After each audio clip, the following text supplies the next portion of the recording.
it comes to garden showcases, I can't think of a better place to be than my friend Robyn Brown's garden here in Fairview, Tennessee. How long have we known each other? 15 years, At close least, to it. Yeah, at least 15. And I've been fortunate enough to watch this garden develop over the years and see what it really has become. This is kind of your front entrance garden. We just did this one. I think it's in its 4th spring. When I say did this one, it was totally woodland except for one straight path to the driveway and a few big oaks and hickories with a little bit of understory. Right. People might recognize you from More and More Garden Center, where you're the manager. So you have a lot of access to plants. So does everybody else. Well, that's true. That's true. Yeah. They can come see you and That's have right. just as much Come access. on down. No, I do. And the good thing is I see them coming in daily, but then I have friends like you and our other friends that are generous and give me interesting plants to trial and try. And I'm just kind of a plant freak. I just love them. So tell me a little bit about your experience out here in the front, because really this was your first opportunity to garden in the sun. Yeah. This was a really heavily wooded lot for a long time. She said she wanted sun, and then she got I'm it. telling you, be careful what you wish for. I'm learning sun still yet. I've got just a few pockets, and I know that the trees will come in, and I'm planting trees because I really don't know that I like sun that much. It's too hot in the summer. It's hot right now, and we're in June. I specialize in shade gardening. That's what I think. I think this is a great example of the kind of results that you can see in a very short period of time. And you had some overstory canopy, a little bit still left, and then where did you go from there? Well, I went into, because they're big oaks and hickories and they're so tall, I added Japanese maples and some understory trees.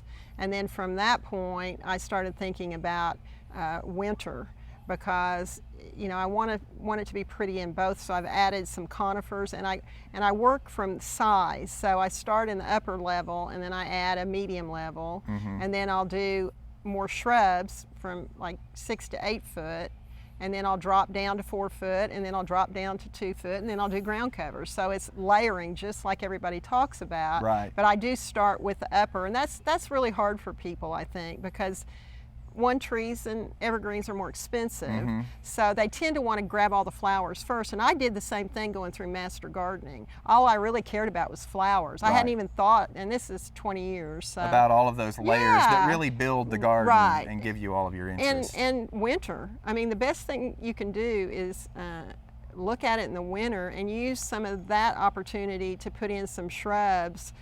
So it looks pretty in the winter, and even perennials that are evergreen. And I think Duncan Callicott, who you know, told me once to go in my garden and take black and white photographs of the garden, so I would see how it looked when it was flat, and that was really helpful for me, and I do that occasionally. Today with digital photography, it's a click of a button on a computer, and very easy to do. But it takes all of the color out of it and shows you all of your shapes and textures and forms that you have and where you might be lacking. Right, exactly. And that's really important in the garden. So your garden really started kind of here in the backyard. How did this all come about? Well, one of my best friends, Nora Robinson, I bought the house and told him to leave all the trees. We had a burn pit right where the main garden was, and she brought a handful of cleome seeds and pitched them in the burn pit, and I had a stand of cleome, millions of them. Right. And that started my gardening habit. So the main bed with the arbor is the bed that was the initial bed, and it was redone twice because in the beginning I didn't know what I was doing, and it never looked good, so I had to redo soil. My soil's terrible here. It's chert, and which is clay and rock, basically. So unlike a lot of people that need drainage, I needed to retain moisture, so I use compost and soil conditioner in lots of it to get it ready. So that's how it started, the main bed of the garden. But as it progressed over the years, I would take one section at a time and redo it. This garden is a slope, so I worked within that for a while, just trying to get gardens established. We put in a pond, and again, I wanted it more natural looking, so I didn't do a big waterfall. I wanted wanted it to look like the water was just coming out of a fresh spring. Mm-hmm. So I just did one small rock, and I just built the garden around You started the small expanding pond. around Right. that. I have no koi because I wanted water lilies, and I have a lot of shade, but I still get a bloom or two, which is fine for me. Right. Yeah, and there are quite a few buds on them right now, so you'll be doing all right. So then eventually over the years you kind of raised some of the bed Yes. edges and leveled the garden a little bit more. That was probably 10 years ago Mm-hmm. or 12, and we came in and leveled it so I could try to grow grass, which is always a fight. But I wanted hardscaping, and hardscaping I really believe that makes or breaks a garden. I really believe in hardscaping. Yeah, these solid stone edges, your little low walls, it's what defines all of the spaces. Really and you does. have great little vignettes here everywhere. There's a great overall picture of the garden, but everywhere you turn, there's some small or smaller anyway kind of vignette that also catches your eye and attracts your attention. I think that's because I kind of focused on individual gardens one at a time. Mm-hmm. And I read all the books and did what they said. In shade, I don't have a lot of flowers all the time, but Right. I watched my fine texture next to my bold texture, or my color, my yellow foliage against my red foliage, and I still struggle with that because I'm a plant freak. So you got to carry around plants and find a spot for them to fit Right. in sometimes. Right. And I think it's important for people to understand that we all do that. I mean, every one of us, whether I'm a designer or you work at a garden center, even those of us who are professionals, I carry plants around my garden and look for where it looks its best. And sometimes I carry them around the garden and then they go back to the holding area again because I still don't have a spot.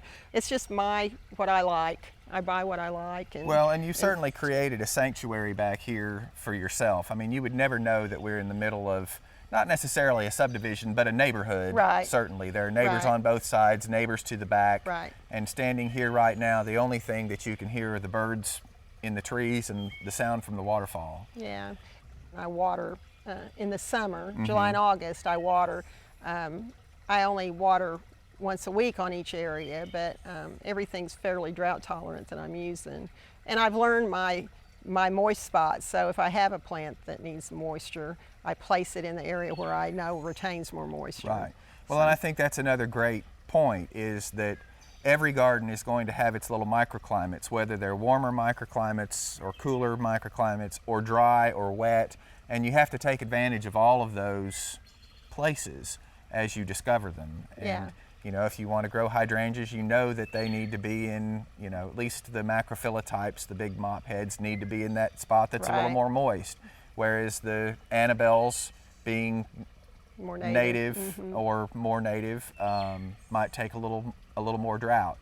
Which is why you don't see macrophyllas in this garden. Right. Because I don't have the time, nor do I want to water constantly. And also, people who are environmentally conscious, there's the right plant in the right place. So the natives are great, and there are some non-native and a lot of non-natives, but you just have to know, if you know your soil and you know your property, Right. then you have more success with your plants. You just have more success with it and your soil. And if it was all about the soil here. If people will put as much money into their soil as they do their plants on the up end, their life will be so much easier.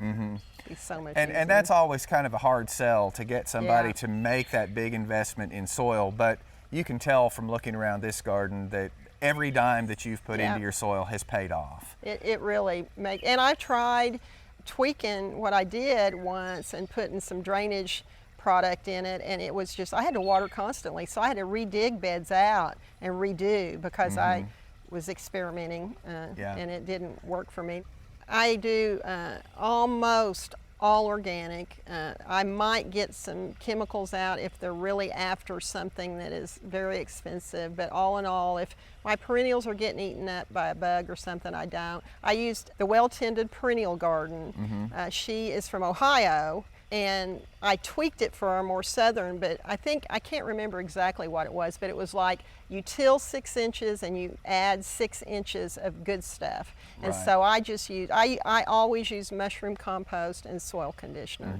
And I top my beds my mulch is soil conditioner because it breaks down and feeds the garden quicker. Right. And I only feed once a year with flower tone in the early spring, or holly tone for my shrubs. But I'm a really low maintenance gardener. I let plants, I do some occasional pruning, but I let plants do what they do naturally, and again, choose the right plant for the right place. And if it's not, I move it, or I put something else in. So you said that you're a low maintenance gardener, and I think people seeing this on film for the first time would question that, but how much time really do you spend out here in the garden? I start in March when it gets warm, and I'll start weeding and cutting back, and I'll probably spend a full day a week, March, April, and into May. By the end of May, I try to get any annuals I'm doing, and then I might spend 3 or 4 hours a week doing some deadheading, some pinching, some staking. And then in July and August, I don't spend any time in it because it's too hot, unless I'm dragging a hose, and then I go inside and watch TV or something. But I think almost any of us on a Sunday morning early, or whenever your days off are, have a couple, 3, 4 hours that you can dedicate to your garden. And I think the point is that you can have a really spectacular space like this without being a slave to it. Right. People laugh at me, but you know, plants, get your soil good, fill it up with plants, because wherever there's not a plant, there's a weed. Exactly. So my deal is no weeds. Yeah, and I think that's another lawn. good point in your garden, is that it's so heavily layered and so heavily planted that there's not room for weeds to grow. No, there isn't. It really isn't that much maintenance for me.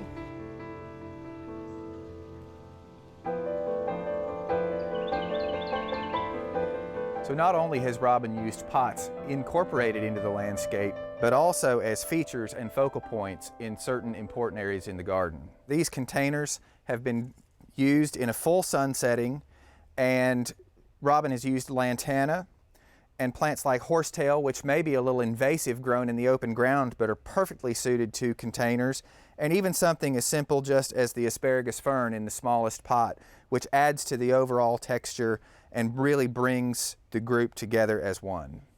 And now let's join back up with Robyn for some more tips on low maintenance gardening.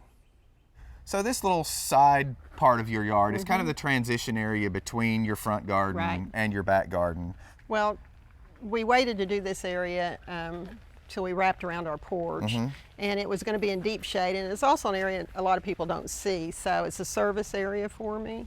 It was in deep shade, so we did acubas, which are dry and darker shade, and I've even created a holding area for plants for people like you that give me a ton of stuff to use. And so everything in this area is pretty low maintenance, drier shade. A few things that I've done pretty well with that were surprising. It's very protected in this section, so I'm able to test a few things, like that little African hosta over here that's come back for me 2 or 3 years, and you may know the botanical name, but I just know it was by African hosta, and you may have given it to me. Sure. I'm not sure. Well, and other things like the acubas are really protected back here, so they always look really nice. And it's nice and shady for them. Things like this big leafed epimedium, which is, epimediums are just kind of coming into their own in popularity, but a lot of times you don't see these great big forms like this, so it allows you to experiment a little bit more. That's really a pretty one for me, and I do collect those. Tried a few grasses for shade. I trial a lot of things. Working at the garden center, I can do that and see what people who have shade definitely have to do a little more experiments. Of course. And in places where it was just too dark to grow anything, or where the path needed to transition, then you kind of went into this really nice brick and stone hardscaping. Right. And we had to have a patio because we entertained some, and this was a good way to begin and end it. And I just pulled pictures out of magazines, all those gardening magazines and gardening shows that people watch. I'd seen this, and I found a stonemason that was just very talented, and he implemented all of it for me, and we've really enjoyed it. Well, as we exit this little transitional area, there's a hydrangea here in full bloom, and a lot of people might think that this is Annabelle, but I think it's actually a different variety. Yeah, it's Hydrangea arborescens Rheingani, which is a smaller bloom, and this one is still not fully leafed.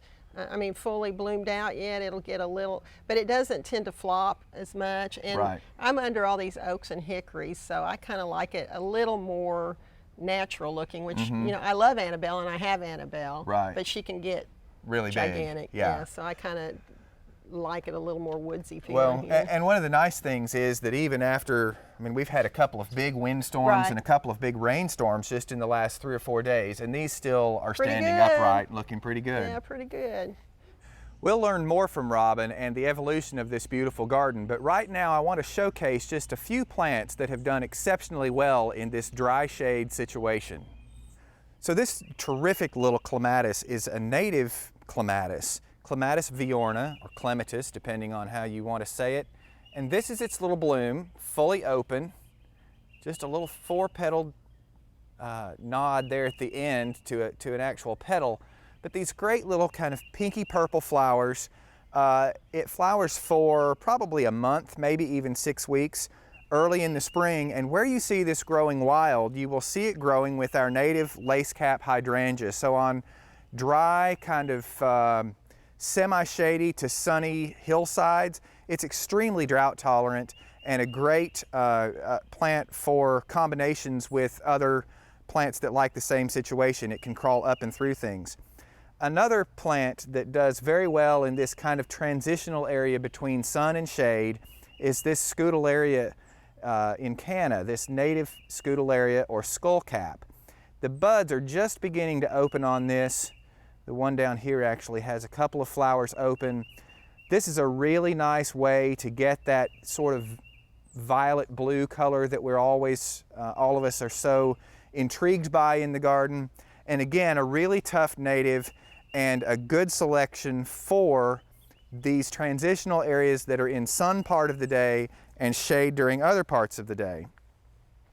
And a final nod in that direction would be our native St. John's wort. And there are a number of different species of St. John's wort, both shrub forms, which this one is, and ground cover types.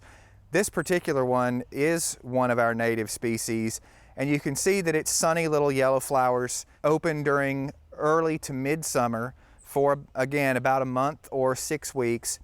And one of those transitional plants where sun or shade will suit it just fine. Probably part sun actually would be a good way to describe it. In full shade it would not bloom as much, but where it gets some sun during some part of the day, it will do really well. And now we're off to my favorite part of the garden. You know, as we kind of wrap up our tour, I think one of the other things to note about your garden is that you've used garden ornaments and pots and things so well here. Well, in shade, you can't always get the height you need for perennials or the color that you need. So for larger pots, I'll put them in the garden and to get me some height and the color. So that's one thing, and too much is too much. You know, you can get too much. So I try to keep it into maybe 1 or 2 things per garden, because I work at a garden center. We're over the top in color, and so I like it a little more reserved in my garden. So that's kind of what we do. But I really use them for height. Right. Bird baths for height, big tall pots for height. And you have both annuals and perennials in a lot of your containers, yeah. I've noticed. Yeah. I mean, I know over the years some of your big hostas have started out in containers, Right. and then when they've gotten too large. The big Atlantis hosta started in a container. I just do whatever the texture is needed for that particular area. If I need a big bold leaf, and if it comes back every year, great. So I do it according to the design of the garden, and it's all about foliage color, texture, side by side, and height from upper trees to down to the ground. Right. So. Well, thanks so much for finally letting us come and see your garden. Had to kind of twist her arm, but she let us come in, and we really appreciate you giving us a little tour. Thank you.